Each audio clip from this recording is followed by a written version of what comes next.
আসসালামু আলাইকুম। কেমন আছো আমার প্রিয় সকল বন্ধুরা? আশা করি তোমরা সকলেই অনেক অনেক ভালো আছো, আনন্দে আছো, সুস্থ আছো। আলহামদুলিল্লাহ, আমিও অনেক ভালো আছি। আমার সকল বন্ধুদের জন্য রইল অসংখ্য ধন্যবাদ, অনেক অনেক ভালোবাসা ও শুভকামনা।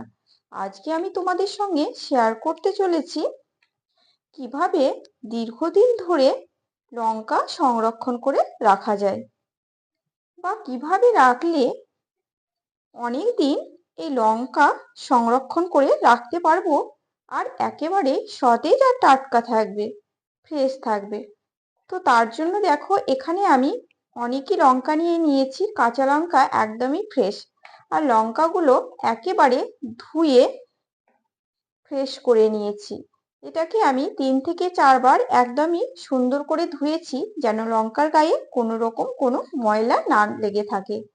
আরো একটা তোমাদের কথা বলে দিই, যে টিপসগুলো অবশ্যই খেয়াল রাখবে, সেটা হচ্ছে লঙ্কাগুলো ধোয়ার আগে কিন্তু লঙ্কার এই বোটাটা একদম ছাড়াবে না, নইলে কিন্তু লঙ্কার ভিতরে জল ঢুকে যেতে পারে, তাহলে করে কিন্তু লঙ্কাগুলো খুব সহজেই পচে যাবে।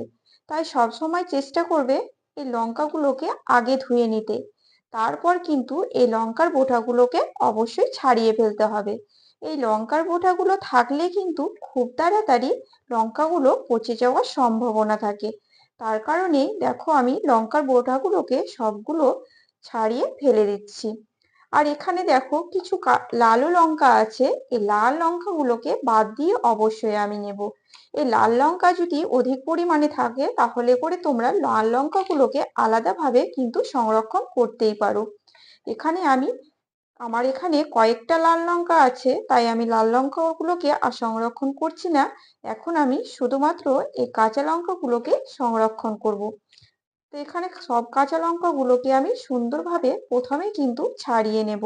আর এখানে যদি কোনো রকম কোনো একটা লঙ্কাও খারাপ থাকে, তাহলে সেগুলো অবশ্যই বাদ দিয়ে নেবে। কারণ একটা লঙ্কা যদি খারাপ থাকে, তাহলে সবগুলো পচে যাওয়ার সম্ভাবনা থাকে। সেই কারণে আমি সব ফ্রেশ লঙ্কাগুলোকে নিয়ে নেব, আর বাকি ফাটা বা খারাপ যে লঙ্কাগুলো আছে সেগুলোকে বাদ দিয়ে দেব। তো চলো, আমি সব লঙ্কাগুলোকে ঝটপট কিন্তু এভাবে ছাড়িয়ে ফেলি। আমি সব লঙ্কাগুলোকে একেবারে ছাড়িয়ে ফেলেছি। এই লঙ্কাগুলোকে তোমাদের আগেই বললাম যে লঙ্কাগুলো কিন্তু আমি খুব সুন্দর করে পরিষ্কার জলে ধুয়েছিলাম এবং জলটাও কিন্তু ঝরিয়েছিলাম। কিন্তু দেখবে লঙ্কার গায়ে জল কিন্তু থেকেই যায়। তো লঙ্কার গায়ে যেন একটুও জল না থাকে, সেটা দেখতে হবে বা খেয়াল রাখতে হবে। তো এখানে দেখো, আমি একটা টিস্যু পেপার নিয়ে নিয়েছি, আর টিস্যু পেপারে এভাবে কিন্তু লঙ্কার গায়ে জলগুলোকে ভালোভাবে পরিষ্কার করে নেব, এখানে যেন একটুও জল না থাকে। তো এখানে আমি সুন্দরভাবে পরিষ্কার করে নিচ্ছি। তোমাদের কাছে যদি টিস্যু পেপার না থাকলে, তাহলে তোমরা অবশ্যই কোনো কাপড় দিয়ে এভাবে লঙ্কার জলটাকে একটা একটা করে সুন্দরভাবে লঙ্কাগুলোকে মুছে নেবে। তো দেখো, এগুলোকে কিন্তু আমি মুছে নিলাম। এখানে কিন্তু একটা পেপারে মুছলাম, তারপর কিন্তু আমি আরো একবার সুন্দরভাবে আরো একটা পেপার দিয়ে মুছে নিচ্ছি, যেন একটুও লঙ্কার গায়ে জল না থাকে। তো এবার কিন্তু পেপারটা দেখো একেবারে শুকনো আসছে, মানে কিন্তু একটুও লঙ্কার গায়ে জল নেই। তো সব লঙ্কাগুলো কিন্তু আমার মোছা হয়ে গেছে। এবারে আমি তোমাদের দেখাবো ঠিক কিভাবে লঙ্কাগুলো রাখলে অনেকদিন সংরক্ষণ করা যাবে। তো এখানে আমি একটা বক্স নিয়ে নিয়েছি, আর বক্সে দেখো আমি একটা টিস্যু পেপার দিয়ে দেব।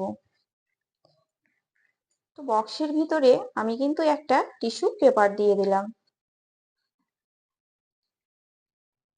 আর বক্সের ভিতরে আমি লঙ্কাগুলো এভাবেই কিন্তু ভরে দিচ্ছি। সব লঙ্কাগুলোকে ভরে দিলাম বক্সের ভিতরে।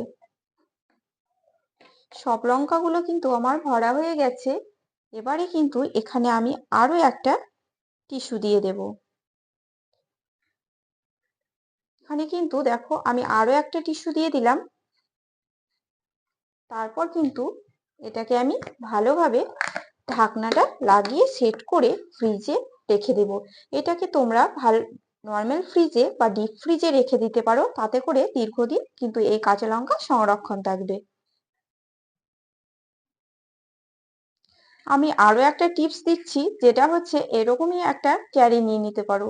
আবার কিছু ক্যারি থাকে যেগুলো দেখবে এভাবেই কিন্তু এয়ারটাইট করা যায়, সেই ক্যারিগুলো নিয়ে নিতে পারো। তো এখানে কিন্তু আমার একটা ক্যারি ছিল, এই ক্যারিটা নিয়ে নিয়েছি। আর ক্যারির মধ্যে এই লঙ্কাগুলোকে আমি এখন ভরে দেব। আর ক্যারিটা সবসময় খেয়াল রাখতে হবে যেন কোনো ফুটো না থাকে, তাই সবসময় চেষ্টা করবে এই ধরনের ক্যারি নিতে। দেখো ক্যারির ভিতরে আমি কিন্তু ভরে দিলাম, আর ক্যারির ভিতরে যেন একটু হাওয়া না প্রবেশ করে, সেই জন্য এখানে আমি ভালোভাবে রাবার দিয়ে দিচ্ছি। এভাবে কিন্তু রাবার দিয়ে দিতে হবে, তাতে করে ক্যারির ভিতরে কিন্তু কোনো রকম হাওয়া প্রবেশ করবে না। এভাবে কিন্তু রেখে দিলে দীর্ঘদিন কাঁচা লঙ্কা সংরক্ষণ করে রাখা যায়। তো চলো তোমাদের আমি আরো একটা টিপস দেখিয়ে দিই। এখানে আমি নিয়ে নিয়েছি একটা খবরের কাগজ। খবরের কাগজ কম বেশি কিন্তু সকলের বাড়িতেই পাওয়া যায়। তাহলে আমি এখানে একটা দেখো ডবল কিন্তু খবরের কাগজ নিয়ে নিয়েছি। এখানে পাতলা কোনো খবরের কাগজ নিলে একদমই হবে না, তাই এখানে আমি ডবল খবরের কাগজ নিয়ে নিয়েছি। আর এর মধ্যে লঙ্কাগুলোকে দিয়ে দেব। লঙ্কাগুলোকে দিয়ে দেখো আমি সুন্দরভাবে কিন্তু এভাবেই কিন্তু লঙ্কাগুলোকে জোড়ে নেব। দেখো লঙ্কাগুলোকে কিন্তু আমি জোড়ে নিচ্ছি এভাবে। তো সব লঙ্কাগুলো কিন্তু আমার জড়া হয়ে গেছে। এবারে আমি দুপাশের মুখটা কিন্তু দেখো বন্ধ করে দিচ্ছি।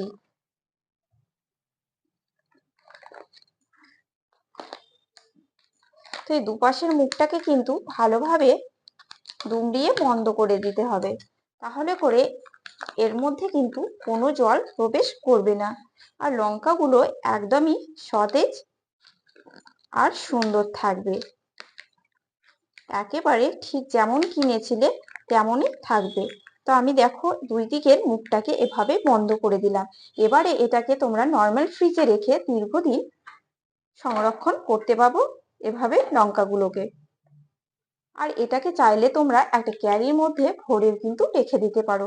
তাহলে আমি তোমাদের দেখালাম তিনভাবে কিন্তু আমি কাঁচা লঙ্কা সংরক্ষণ করে থাকি। আরো একটা তোমাদের কথা বলে দিই, যেটা হচ্ছে এই লঙ্কাগুলোকে তোমরা কিন্তু মিক্সির সাহায্যে পেস্ট করে ছোট ছোট কিউব বানিয়ে ডিপ ফ্রিজে রেখে দিতে পারো। তাতে করেও কিন্তু বেশ কিছুদিন সংরক্ষণ করা যায় এই কাঁচা লঙ্কা। তো চলো আজকের টিপসগুলো কেমন লাগলো তোমরা কিন্তু কমেন্ট বক্সে অবশ্যই জানাতে ভুলো না। আর ভালো লাগলে আমার চ্যানেলটিকে লাইক শেয়ার কমেন্ট ও সাবস্ক্রাইব করে আমার পাশে থেকো। দেখা হচ্ছে তোমাদের সঙ্গে নেক্সট ব্লগে বা নেক্সট রেসিপিতে। সবাই অনেক অনেক ভালো থেকো, সুস্থ থেকো। আল্লাহ হাফেজ।